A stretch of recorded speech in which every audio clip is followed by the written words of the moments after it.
Hey there, this is my Derry Longhorn 3194 review, and this truck is the Phoenix Rising. To start with, I'll quickly cover what this truck was like for the release of Snowrunner. So it had no diff lock, you couldn't lift the second axle, and a terrible turning radius, and was generally awkward to drive. The last time I drove the truck was in a co-op playthrough episode on the 25th of May 2020, so just about 2 years ago, and I immediately sold the truck on completion of the contract.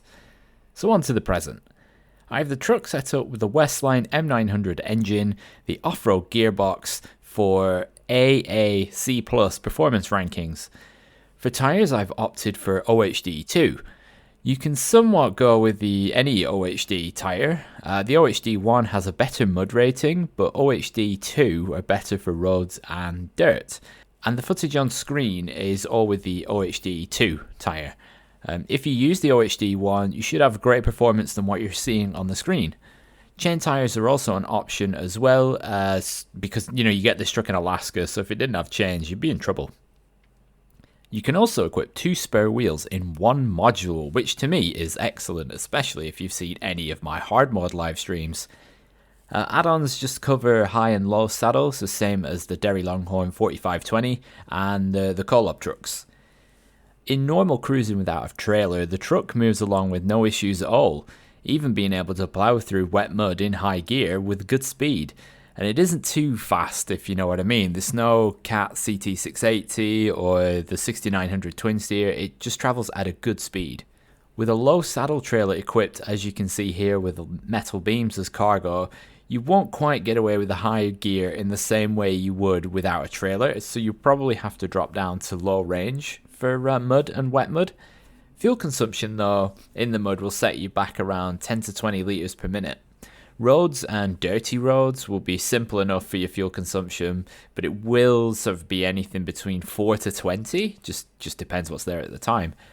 Rocking the high saddle and towing the oil rig salvage trailer across a multitude of surfaces, you're looking around generally 11 to 20 litres per minute for fuel consumption, and are beginning to see a bit of a pattern emerging.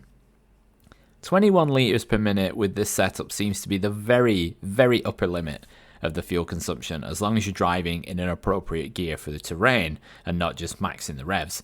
And given that you've got a nice healthy 370 litre fuel tank, you're looking at about 18 minutes of driving time if you're fully maxed out.